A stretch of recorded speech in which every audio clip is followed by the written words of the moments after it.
Howdy everybody. I think it's about time for another update here at the Lustron. Let me start by saying that me and my father are both pretty excited to see more people get into this project. It's always encouraging, just like it is with my house, to see that people actually are into these things, and that people share the excitement that both my father and I have for this project. Over the past month or so, I've been working quite a bit over here at the house. And of course, there are a few reasons for that. Main thing being, this is a unique property. When you have an all-metal house, who do you hire to fix that? And while I am not the only person putting work into this place, I still have to come in on some of the more unique challenges that an all-metal house presents. Also been putting a lot of time in here because it's kind of a race to the finish now.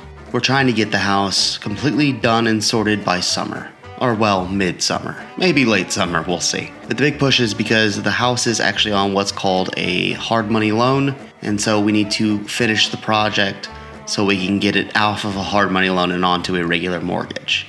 So failure to complete the project would be disastrous.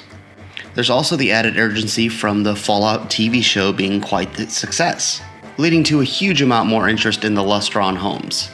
And of course, being a fan of that game series myself, I'm really glad to see it. So enough about all the formalities. Let's start by having a look at what's been happening in the front yard. We'll take a tour of the house and show you out back. So here out front, there is, of course, one very major change, which is that our hippo, Chelsea, has decided to migrate to the front yard, meaning that every time a person passes by and I'm outside, I get asked questions about our lovely pink hippo. She seems to make just about everybody's day who passes by. She's even started to become a little bit of a celebrity around. So since the very first video, the front yard has also become a lot more manageable, pretty. A lot of the kind of ugly shrubs and bushes and everything came out. We've cleaned a lot of the front of the house. It still needs a pretty significant paint job because of course, all the rust and the damage and the other failed painting attempts that the house has suffered over the years. But from the front, the property does look a lot nicer than it used to. That's not even up for debate, so hello everyone and welcome back to the Lustron. Might I say it's looking a huge amount better than it did last time we had a look around. Everything is much cleaner, the rust is gone, all the Bondo stains are gone, so let's walk through and I'll show you guys how everything's looking. So welcome back inside, coming through the front door, / back door, because again the house is backwards on the lot. We come into the systems area of the house, so hot water here, we'll have washer dryer here, all that stuff. Everything in here is looking quite a bit better. As you can see, a lot of different colors been put on here. The yellow has been redone and all that. Really the big change comes when we turn this way and look down here into the kitchen. Last time we spoke, these cabinets and the built-in did not exist at all. My father somehow figured out how to find these pieces. Very difficult to find, but these are original to the Lustron, and they're exactly what would have been back here when it was built in 1950. So you have your kitchen cabinets. Shelves aren't up at the moment. We just painted all this stuff, so not everything's exactly as it was, but a lot of these things were very rusty. Some of this work here, especially this big chunk right here, was dented in severely. So a lot of that work there is Bondo and tons of sanding. Actually, there's a lot of Bondo and sanding kind of everywhere all over this house. We got the sink in the matching colors with the cabinets. You see some of the handles are still taped up, but we gotta polish off a little bit of that chrome and actually have a little Beauty Queen logo that goes right here, actually back at my place. Trying to brighten it up and make it nice and pretty as well. But overall, the way this is looking is so much nicer than it did.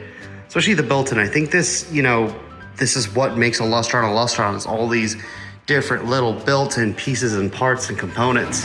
Also, this adds a huge amount of storage and functionality to this place. Now all the handles are off currently. I do have to polish them all. So that's why all of the hardware for all of these doors are missing. You wouldn't actually have just an open handle here. There's actually little inserts that go there that are aluminum. Now leaving the kitchen and walking past that, we head into the little dining room section. And again, this area would not look nearly as nice if we didn't have the built-in. Essentially that side on the far side in the kitchen is where you'd have your kitchen appliances, and this is your china cabinet. This is where you would have kept all of your china, and of course that's exactly what it's going to be again. But this is the little, area for your dining room. This is where a table would go. Before we get too far into all of this, I do want to say that if you were thinking about buying a house like this, The original condition of this one is not what you should be looking for. I would say, looking back on it, when my father bought this place, this would probably not be a good candidate of a Lustron to restore the way we're doing it, because of the amount of things we had to find and the fact of how damaged a lot of this stuff was, or stuff that was completely missing. The amount of Bondo and holes and things we had to fix and fill meant that we had to end up painting this. And painting a Lustron is really not an ideal thing to do. If you paint these things, you take away one of their main features, their main benefits of the house to begin with, which is the fact that they were porcelain enameled panels. These were extremely washable and cleanable, and therefore really did last a long time, because they were kind of like a stove. When a stove gets dirty, you just wipe it off. When a stove gets greasy, you just wipe it off. Now that we put paint on it, it does make it a lot harder to clean. So in the future, we are kind of making this harder on ourselves. But because of how damaged this house was, we didn't really have a choice either. It's either do this or you look at weird blotchy spots where we had to paint something. So if you're thinking about getting a house like this and you want to restore it to the level we're going to, I would heavily suggest trying to find one that isn't as destroyed or broken as ours. That is, if you want to make it original. A lot of people don't want theirs to be original, and that's fine too. So heading back out to it, you can see the side door and the living room, again with the built-in bookcase. Now for those of you who are Fallout fans, that's actually something that is really reminiscent of what is in the game. That exact cabinet is in the game. Of course, wall panels and the ceiling and everything are the same as well. Now don't mind the mess so much. Of course, this is a construction site, so there's lots of work going on. And since I've been the one doing most of the painting here in the house, this is just kind of the collection that we can throw a drop cloth over to keep all of the tools and stuff safe. So everything in the house is basically in one room. But as I said before, with the built-in, you know, these little details, like the little knickknacks cabinets here, these little built-ins really make a Lustron. Just one of those tiny quirky features that makes this house, well, stand out and unique. Now heading down the hall, we will stop and turn to our left. Takes us into the bathroom. This is the room that has probably the least amount of work since we last spoke. But again, you can kind of see the sheer amount of Bondo we've had to do on panels in here. And this is, again, why we had to paint this house no matter what. Now, the rest of the house was actually done using a spray gun. So none of the walls are done with any kind of brushes or rollers. We sprayed the whole house. But this room, we're not gonna do that, specifically because these panels here, especially around the bathtub, so that's the bathtub down there. It's an original bathtub we got back in here. And because of that, these panels will get directly wet because they're directly in the firing line for the water. So because of that, we have to put a pretty specialty paint on this that is way more highly waterproof. We also have to caulk all the seams around here and make this completely sealed because any water getting out of here, and again, it's something we're gonna have to really pay attention to because rust is a killer in a metal house. And it's why a lot of the times, even when you see Lustrons that are pretty well preserved, the bathrooms are usually ripped up. They've usually got, very conventional tile all the way around bathrooms like this, and they don't look anything like they looked like when they were built in the late 40s, early 50s. But not what we're trying to do here. So now the reason we don't spray this paint on here, and the reason we have to roll it is because the paint will actually destroy the gun. And we'd rather not destroy this pretty valuable tool that we will use again on other projects by, mucking it up with really hardcore, ultra waterproof crazy paint that we have to use in here. So this area is going to be done by rolling it on, and fingers crossed we'll have some really good results, and this will be back up and ready to use, and basically brand new to the day it was built. We're going back across the hall from the bathroom. We come into what will be our teenage girls' room, or the way we'll be stylizing this. We have the built-in mirror and stuff, and yes, in a normal Lustron that is a 2-bedroom, this would have been the master bedroom, but we have a 3-bedroom, which is slightly more rare than the more common 2-bedroom variant, meaning that this room isn't actually the largest room in the house. So this is going to be our little girls' room, or we're going to decorate it as that. And these cabinets are looking a huge amount better than they did. One thing I find very odd that they did in these Lustrons that I can't believe they left the way they did is the inside of these cabinets, these panels, the backside of them were never painted. They didn't have any coating or anything on them. They were just left pretty much bare. And these upper parts and stuff, because this is just the backside of the wall with the built-in in it. So the built-in in the dining room is right here. So this is actually less deep than this is. So that built-in is sitting right below here, this mirror. So basically that other mirror is right on the other side of this. And that's how they've got that kind of constructed and moved and orientated. But they left all of that stuff just kind of bare steel essentially, or I don't know. There wasn't much going on there and it really didn't look good. And it's surprising to me because they thought about most everything else in these houses, just not the back sides of this. So like anytime you would open your closet and look in, or if one of these doors were open, it kind of looked, well, terrible. So I know it's not original, but we went ahead and painted the inside of all that too, and I think it gives it a much cleaner, more cohesive look. And with that little built-in, I think this is one of, again, the cooler features that is 100% original to the house. All of these pieces were here. Many of them were dented and dinged, but with the magic of lots of different automotive style hammers and blocks and Bondo, we were able to get everything pretty much straightened out and back together. And the mirror's looking pretty good too. Although we do have a little bit of overspray with paint, but that's fairly easy to just razor blade off the mirror and move on. Before we leave this room, I did want to mention that the pocket doors, there is still quite a bit of work that has to be done with these. The old wheels have actually come off of a lot of these and they're broken and busted. So we've got some 3D printed ones, new brackets and stuff. It's something I have to come in here and try to figure out how to finesse and really glide and be smooth again like they used to be. Right now, if I were to pull this out, it would make a horrible screeching metal on metal noise.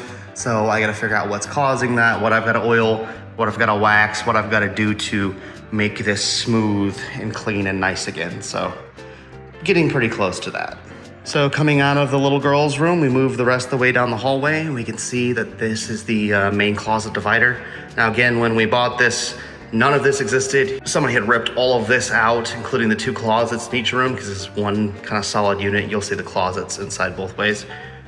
And this also holds the 2 pocket doors.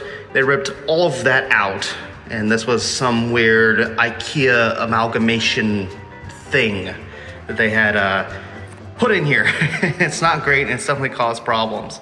And that was an absolute nightmare to get back together. Glad it's done now.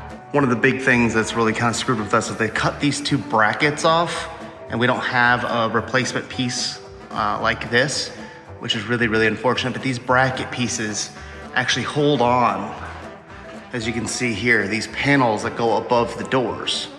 So these little bracket pieces being missing means there's nothing to clip these onto, which is pretty frustrating. You can see over here, here's the bracket from the panel, but there's nothing on this piece. So that's been an absolute headache. So we have to fashion something or figure out some way to secure these panels up here. But obviously if we go back to this area here, you can see the panel up there and that looks a lot cleaner than that. You know, we're not looking to have transom windows above our doors, not in this house anyways. So this here to the left is the master bedroom. And again, the walls are looking quite a bit nicer. Everything looks clean and together. Obviously the floors aren't done yet. That's something that's coming very, very soon. We're putting down a raspberry colored linoleum, so it'll be red. It'll be a bit brighter than the original floor, but we can't get exactly what was the original floor. Also, we don't want to put the exact type of floor that was down originally. This is 1950s. They were asbestos tiles. Of course, there weren't any of those left when we did start this whole renovation, or very, very little fragments. So it wasn't too big of an issue to get that all cleaned up, but we don't want to put asbestos back into the house. Now let's be authentic, but not that authentic. These 2 panels here I do have to put in. You can see this is the actual inside of a Lustron wall, and this is actually one of the doors. Again, the bracket here, that's the rail the door slides on, and we don't have our wheels mounted in here yet. I also haven't removed the tape and plastic that stopped that from getting painted. So this is kind of one of the next projects, is getting these doors working and everything being more fluid and together. I've got to get this panel here that is the part of the closet, and the rails for the bottom, or the little tracks that these closet doors go on, mounted and together onto the floor. And I also need to put a piece of wood or something glued to the floor here so I can straighten this piece out, because it has this slight bend in it. Should be a fairly easy repair though. I just got to get a piece of wood or something I can screw it to, mounted there, so I can, make that stay straight. And once it is straight, it actually does look pretty good. These things again were brought across country and thrown in the back of a truck and dismantled and sat in a basement for 30 years. So they had a lot of damage. So the fact that we were able to get all of this back together is still somewhat of a miracle. Leaving this room, heading back out and across to the final bedroom, the third bedroom. You can see every room we've been in so far has had these type of windows, which are the Lustron windows. And we have one last one that is not a Lustron window. These are your typical cheap plastic vinyl double pane windows, which are better for sound, but certainly not better for aesthetics. These are also single pane. Double pane does go bad eventually and you have to replace them.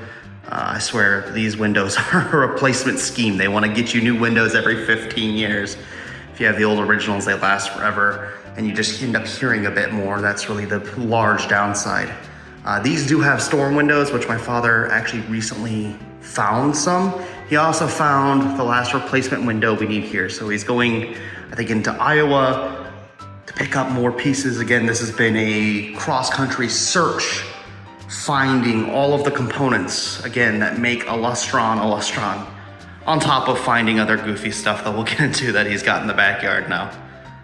But this is the other side of that closet. Again, this is all one big, essentially unit that was, delivered and then screwed into place here. All these different components make up these closets, but pretty big, spacious closets. Again, got to do the same thing here with the wood at the bottom.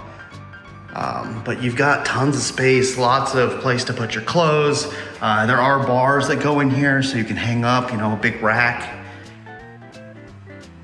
And if I remember correctly, this room here, what is the smaller of the two back bedrooms, is going to be the little boys' room. So I think my father has some like Western bunk beds and stuff to go in here. And then the larger bedroom that we're just in is going to be the mother and father's room. And he's been collecting all this different stuff that I have to repair. But everything's 1950s and it's going to be extremely copacetic. And this is going to be, again, a time machine that you walk into. Before I leave out and show you guys the yard and all that, I would like to point out that this door has been completely restored. We've got this very decorative glass. It is orientated technically in the wrong way from the original. The original lines run horizontally, these run vertically. In fact, here I can show you really quickly on the back door. If you walk here past the kitchen, you can see that the original glass, because this one has original glass, has these vertical stripes in it, has these, horizontal stripes in it, and the replacement piece that we found has them vertically. But honestly, I think being able to find glass like that at all, because it's fairly rare to be able to recreate what the doors would have looked like, it's pretty awesome. Attention to detail really does get results in these regard. This looks like it's always been there, and that's of course the point. One thing I did want to point out about the pass through here in the kitchen, this area right here, this is not going to be the final fit and finish. This is just paint because this was extremely rusty. This originally would have had a piece of glue on for mica with some kind of 50s design on it. We're going to have to find something like that again because that piece was missing and this was just a big rust bucket pile. So we're going to be finding something like this and putting it not only here in the kitchen area, also here in this little makeup area, because simply put, having something that is a bit more hard wearing on these surfaces, I'm assuming people are going to be doing their makeup here. I mean, it's its purpose. It's a place to get ready. So because makeup is heavily pigmented and everything else, if people spill it on here, having something that's a bit easier to clean like Formica would actually probably result in a better look and aesthetic to that, and be able to preserve that look and aesthetic. So that's kind of what we're thinking here. I also want to point out these Lustron windows. This is the big one here in the living room. How these things work is they have these little locks here. So you would pop open your lock if you wanted to open your window, because these don't obviously go up or down like the sashes in my house do. And they're not like casement windows. I guess they are kind of like casement windows, but they have cranks. So there's a little crank here at the bottom, and you would roll that open. And yes, I guess this would technically be a casement window, although it'd be a very odd casement window because these two sections open. This middle section is fixed in place and does not move. But all the windows open like this to let you have your fresh air and everything come in. And yes, it is a little loud out there because there's a car wash right there. but having the windows in and open and function like that, I think is pretty cool.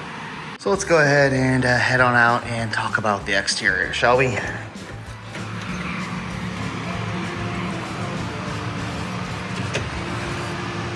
So again, house is backwards on the lot, so technically what is the front of the house would actually be this side, and what is actually the front of the house now would have actually been the back of the house.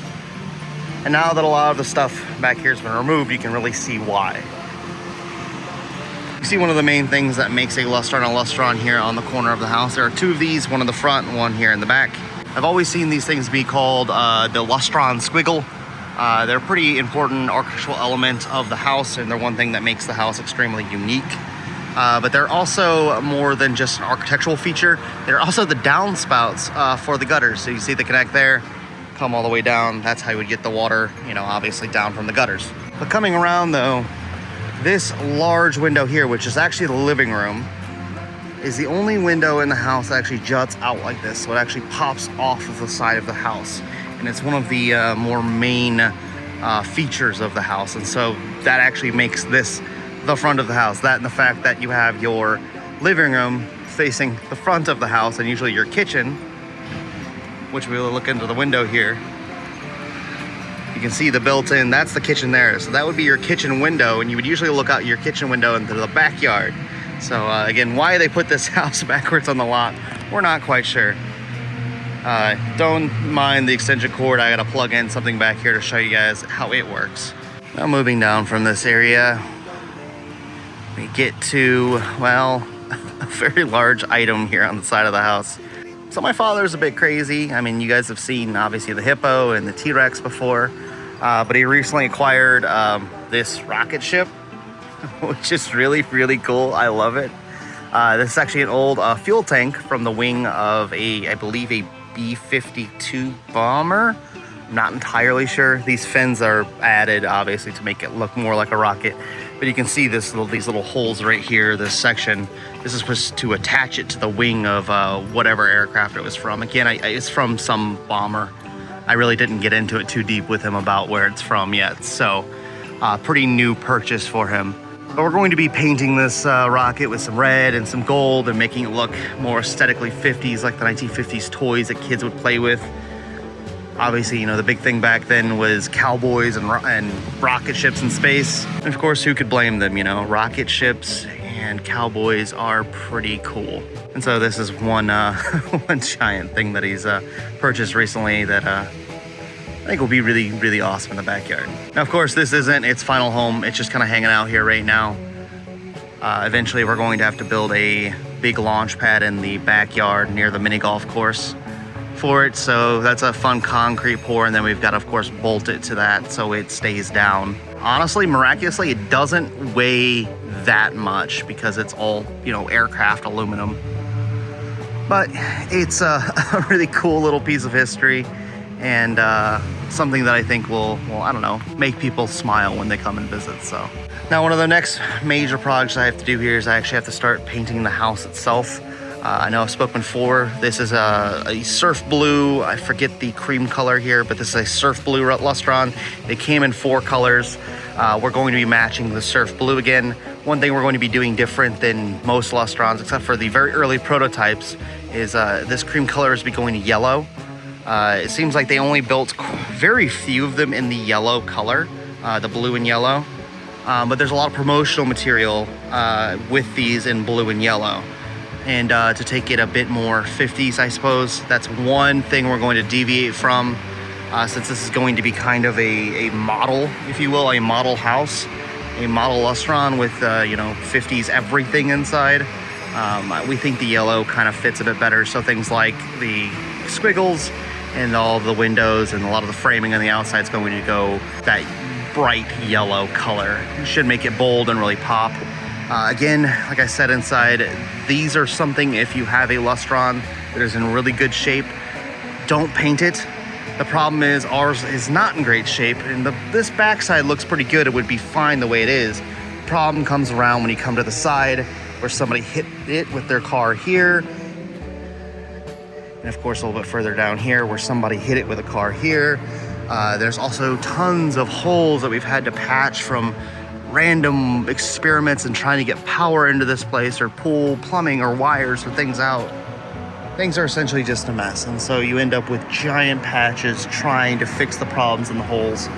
And things like this that are still giant problems and holes. I have to figure out a way to pull those dents back out. So that's gonna be fun.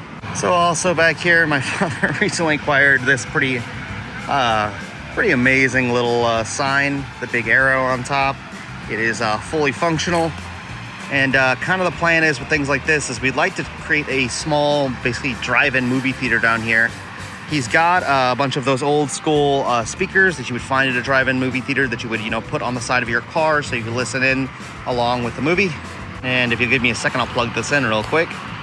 So you see, it works perfectly. The 2 long bulbs in here are of course out, but not too difficult to replace those. But having the sequence of the arrow pointing is really cool. So in this area back here by the garage, the plan is to put a screen on the side of the garage here and to make this basically a little hangout that doubles as like a little drive-in movie theater. So we're going to plan on building a small Lustron tower. So we have a lot of Lustron parts. I can make a small little projector tower right here. Have a sign crafted that is a little neon sign that says like drive-in or whatever, and then have the movie projected this way. Now, one thing I have to do to make all of this, to make this kind of its own little enclosed area, is we're gonna do breeze blocks all the way around to the tower and then all the way around, and then fill this area with gravel, and then put our speaker posts in here, and that way you'll be able to watch your movie. And we think when people stay, if we have this sign on, we could, put now showing, so we can put the movie that we plan on playing that night up on this. We could also say welcome to whatever family that's staying here that day or week, and just add a little piece of 50s architecture to make you really feel that you're staying in somewhere from the 1950s. There of course is the giant dinosaur that everybody at the truck stop gets to see, but we haven't moved very far along since you guys have seen this last anyways with any of the little mini golf courses. Everything needs a little bit of a cleanup, a little bit of a refresh, but we're getting really close to all of this stuff looking absolutely amazing. Our buddy the T-Rex is also going to get a consistent color of green, which I think will be pretty awesome. So the house has been a bit bare. As you see, there's obviously no furniture or anything like that in there right now, but you can see things are starting to coalesce in here. We're starting to get enough really cool items that I think aesthetically the inside of the house is really going to be a time machine. So we have everything from like the kitchen table right here with its chrome legs and a Formica countertop there, or just top to it. Again, aesthetically, very much so 1950s. There's little bits and bobs like these tables. Who knows if these things end up making the cut. These little side tables. Even have luggage for mom and dad's room, some old Samsonite. Nice little hat rack, which I do believe is actually probably quite a bit earlier. Almost more of a mission style thing in my opinion. But one thing that my father has found recently that I think is aesthetically absolutely one of the most stunning pieces he has is this TV here. It was made by Westinghouse in I believe 50, or no, maybe he said 54. Supposedly these specific TVs, the Westinghouse Capri I believe it was called, are exceedingly rare. And we didn't know how rare it was until he started doing a bit of research on them. So it's like people who collect vintage or antique televisions like this kind of say, oh, they've only heard of these things, they've never actually seen one in person. So he randomly picked up a marketplace, I think for $50. It works. And so ideally, I think this will be the television for inside. It has some really cool features. It's kind of hard right now to tell, but it actually does move. It's on like a Lazy Susan, so you can rotate it around. And just really a gorgeous set. Some very, very minimal damage. We have to find some of this fabric to cover up the front here because there's a little blowout where the fabric has failed there. Should be a fairly easy fix. And of course, the next thing we'll be trying to figure out how to get this hooked up to some kind of system so where we can not only change the channel, but all the programming you will see through the TV will be from 1955, including weather broadcasts, the news, things like that.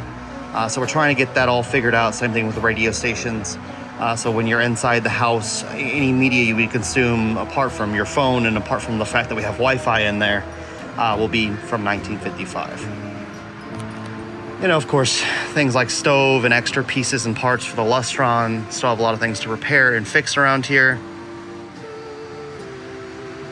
But I really do think we've come a long way, and this is going to be really stunning once we get all this stuff together and start decorating the inside. So more or less, that's a look at what's been going on at the Lustron. There's a lot of exciting things happening here. And of course, maybe I'm biased, but I think we've come up with some really brilliant ideas. And of course, all of those creative ideas, of course, come with a lot of different challenges we have to overcome. But I think the end goal and the end product will be something that'll be truly incredible. And unlike really anywhere else. There's this kind of guiding ethos that both me and my father have when it comes to these type of projects. And I suppose when you get down to it, it's this idea of having fun. We have a lot of fun putting these things together, and we know when people get to experience these things, they get that sense of fun as well. It's this idea that we can set up all of these different motifs, whether that's gathering around the TV or the radio, and hearing or watching shows that haven't been played at that place in time for 75 years, or having a date night in the backyard with your own personal drive-in movie theater, or playing around a putt-putt golf with a dinosaur and a rocket ship to keep you company, or whether that's pretending like you're in the game world of Fallout 4, visiting the home where it all started in Sanctuary Hills. We want this to be a place where you can step back in time and make memories for the future. So that's it for this update. I'll keep you guys posted for when something new happens here at the Lustron. And of course, same thing goes for the Charles S. Brown House, which I am of course still very much so working very diligently to get done. Who says you can't do two things at once? So I'll catch you guys all next week. Until then, take care of yourselves, and bye-bye for now.